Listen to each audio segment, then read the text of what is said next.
In this tutorial, I'll show you how to manage users in Mercenta. Hi, I'm William and I'll be your instructor today. I'll cover all of the topics required to manage users within an organization. First, I'll define what we mean by a user and differentiate them from administrators.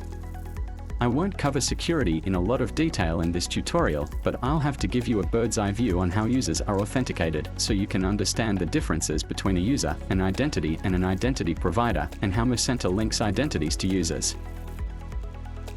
Then, I'll show you how to create and remove users and maintain their properties. Authorization is another security area that I'll also cover. I'll provide a summary of Mercenta's authorization system and how to grant and revoke permissions from users. And since no discussion on users and authorization can be covered without raising corporate governance, I'll provide an overview of some of the risks and the actions you can take to protect your organization by separating roles and responsibilities. Before we get started, your organization administrator should have registered your organization on Mercenta. You should also be familiar with Mercenta's user interface. It's quite intuitive, but if you need any help, we have also uploaded a tutorial titled How to Use the Mercenta Portal on this channel. Our administrator has also set up an identity provider so that I can sign into my portal and also test some of the authentication features like password reset and identity user linking. If you wish to follow along, then you'll also need the user manager and user authorization permission sets so that you can access the resources needed for the tutorial. Before continuing, I'll need to define identity, identity provider, and authentication, which I'll refer to throughout this tutorial. I won't go into a lot of detail now because this subject was discussed in my tutorial for organization administrators, which is also located on this channel. But I'll give you just enough information so that you're able to effectively manage users. In software terms, identity refers, quite arcanely, to the information about an entity used to represent a person. Knowing who we are interacting with is obviously of critical importance to Mercenta. The entity that maintains a person's identity data and verifies a person's identity, which is known as authentication, is handled by an identity provider or IDP. Since identity providers perform a highly complex and specialized role, we have made the decision to outsource the IDP function to third parties. When setting up your portal, your organization administrator will need to decide whether to use Mercenta's own internal or your own external provider, of which there are hundreds of choices. The most common in the market are Okta, AWS Cognito, Microsoft Identity, Ping, or even your own provider running on your own premises or cloud. In fact, Mercenta's own internal provider is outsourced to AWS Cognito. When a user navigates to their portal, Mercenta redirects the user to the organization's selected identity provider. Regardless of whether your administrator has selected an internal or external provider, the IDP will attempt to authenticate the user. If authentication is successful, the IDP returns an identity token to the user's browser, which is then attached to every subsequent request to Mercenta's backend services. By the way, this is not our own custom authentication flow. We've strictly adopted the OpenID Connect standard, which is used to secure, literally, billions of websites around the world, including highly sensitive, financial, government, and medical services. When our services receive a request, we validate the token and then extract the identity's unique identifier, which is called the subject. We use the subject to link the IDP's identity to a Mercenta user. In most cases, this link is automatically done, either when the user is created or when the user first signs in. In some very rare cases, you may need to manually override this link. Later in this tutorial, I'll show you how to manually override a user's link to their identity. A user is a person who uses Mercenta software. I make this obvious statement to distinguish users from administrators who are responsible for configuring their portal and are not supposed to be using the software. Administrators have some access to the organization module, but no access to the other areas of the application. Users access Mercenta through their organization's custom portal, which is configured by their organization administrator. For this tutorial, our administrator has set up a portal located at jupiter.mercenta.com. Administrators, on the other hand, always access Mercenta through the admin portal located at admin.mercenta.com.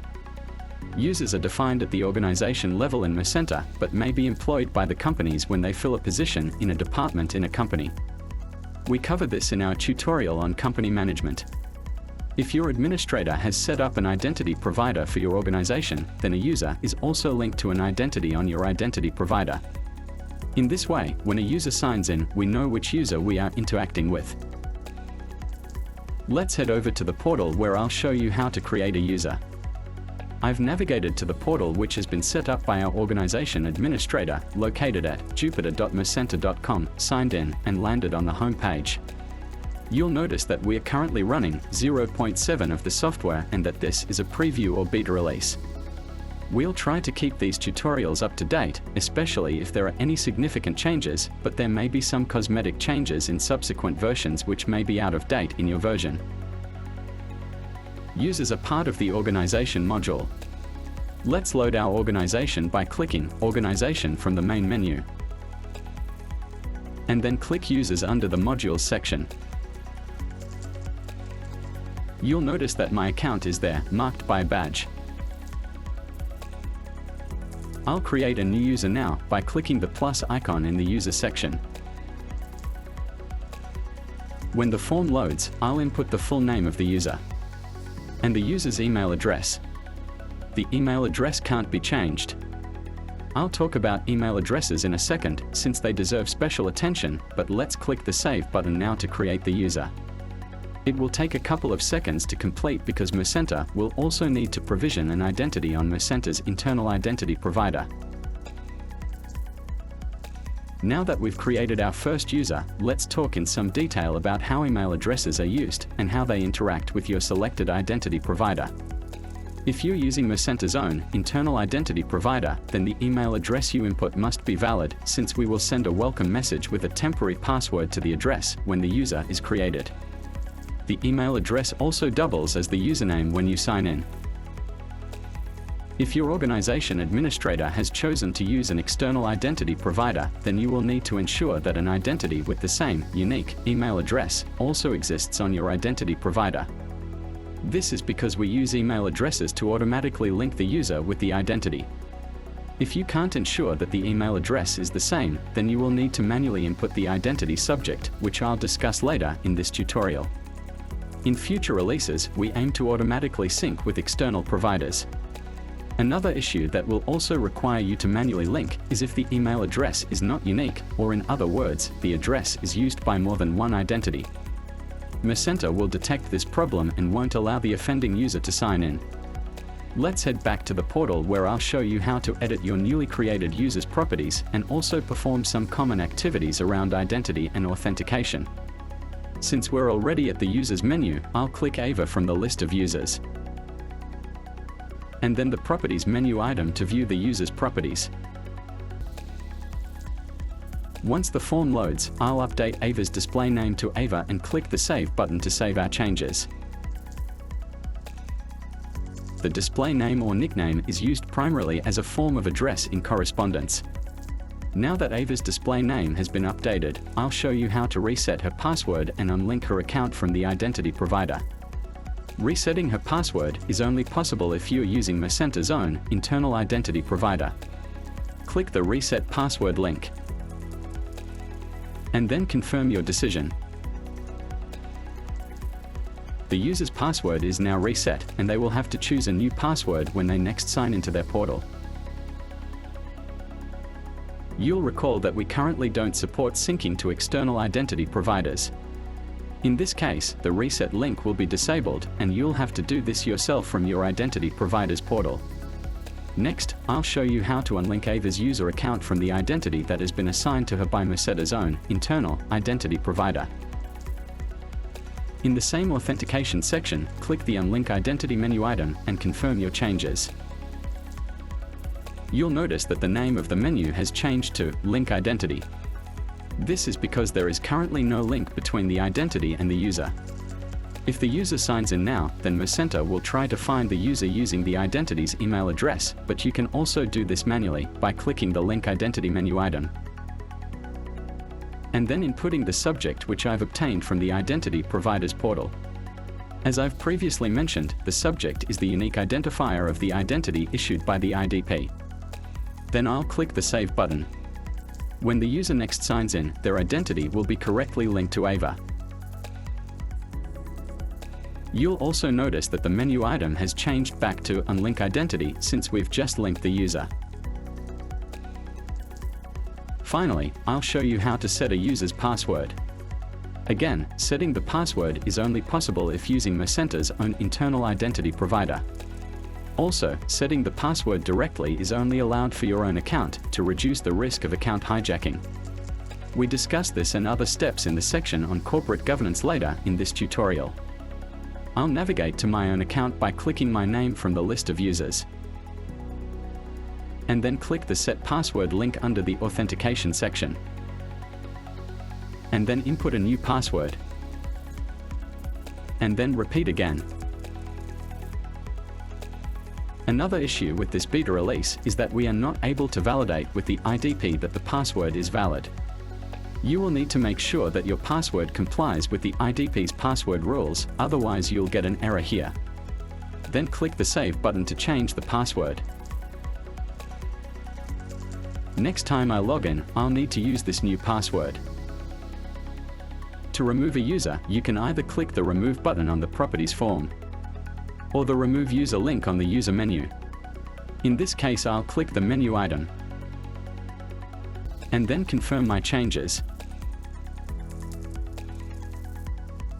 Before I talk about the effects of removing a user on the various systems, I'll briefly explain the immediate effect of clicking the Remove User button. A removed user obviously won't be able to sign into the portal. If a user is removed while they are working, then their session will be immediately invalidated and their browser window will ungracefully crash and their changes will be lost. For this same reason, you can't remove yourself. If you're using Mercenta's internal IDP, then removing the user automatically removes the identity from the IDP and no further action is required. If you're using an external identity provider, then you'll need to manually remove the identity from your IDP, if that's your intention. This is because we don't yet support syncing for external providers. If you don't, then although the user will appear to sign in successfully, Mercenta will display an error warning the user to contact their administrator after sign-in and won't allow authentication to proceed. Once a user has been removed, Mercenta will also automatically remove the user from subsystems where the user has been directly appointed or nominated. These areas are positions where the user has filled the position, proposals where the user has been selected as a contributor, approval workflows where the user is an approver, and company workflow controllers where the user is nominated.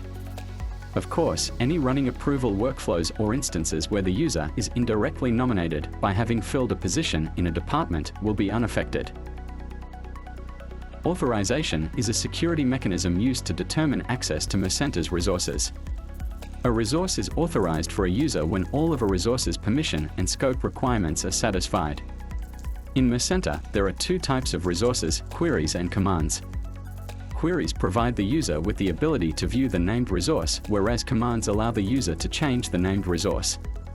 For example, company detail query and rename company command. The former is a detailed view of a company and the latter renames a company.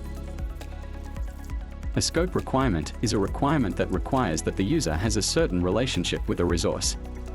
These relationships are usually preceded by, is a member of, or is appointed to. In most cases, scopes are gained implicitly without any intervention. For example, almost every resource in Mercenta requires an organization scope. This scope requires that the user is a member of an organization and is gained implicitly when its account exists within an organization. Scopes may also be gained explicitly. For example, in order to view or change a proposal, a user is required to be nominated as a contributor. In this case, another contributor would have to physically add the user to the proposal's contributors list.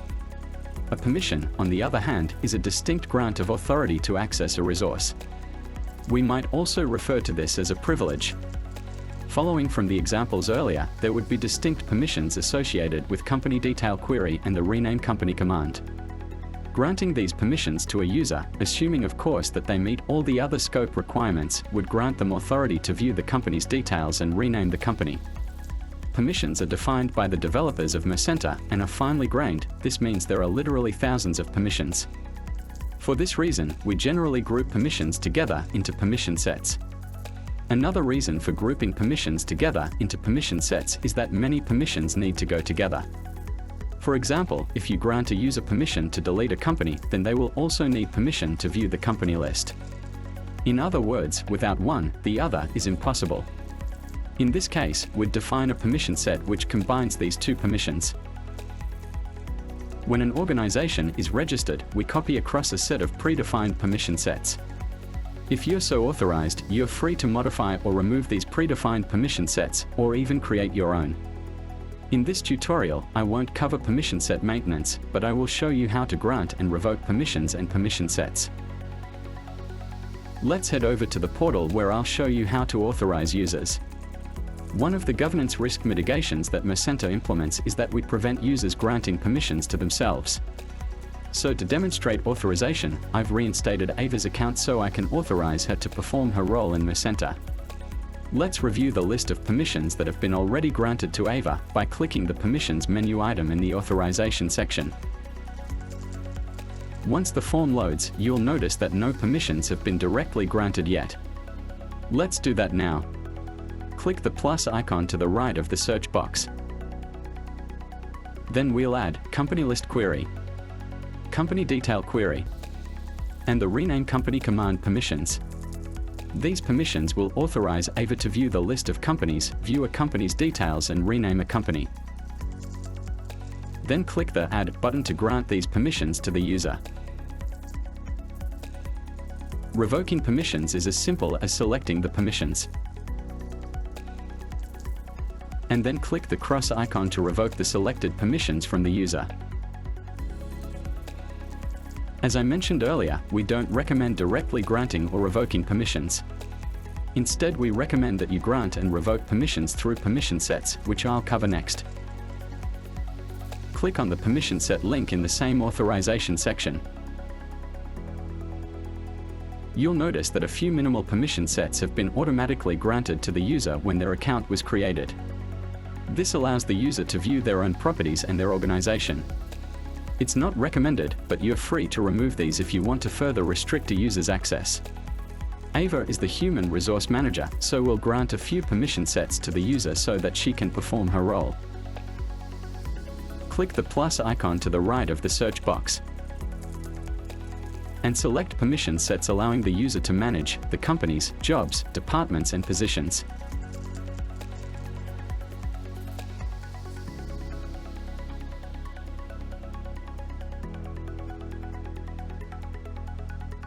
Then click the Add button to grant these permission sets to the user. Now that that's done, you'll note that these permission sets have been granted to the user. Next, I'll show you how to revoke permission sets. From the permission set form, select the permission sets that you would like to revoke.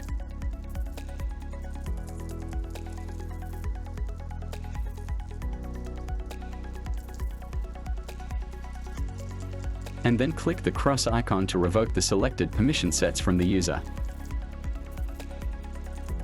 You've probably already noticed that there may be some confusion about which permissions have been granted to a user, since permissions can be either directly granted or obtained from any of their permission sets. In order to view a user's net permissions from all sources, click the Net Permissions menu item in the Authorization section. This list displays all the permissions that the user holds.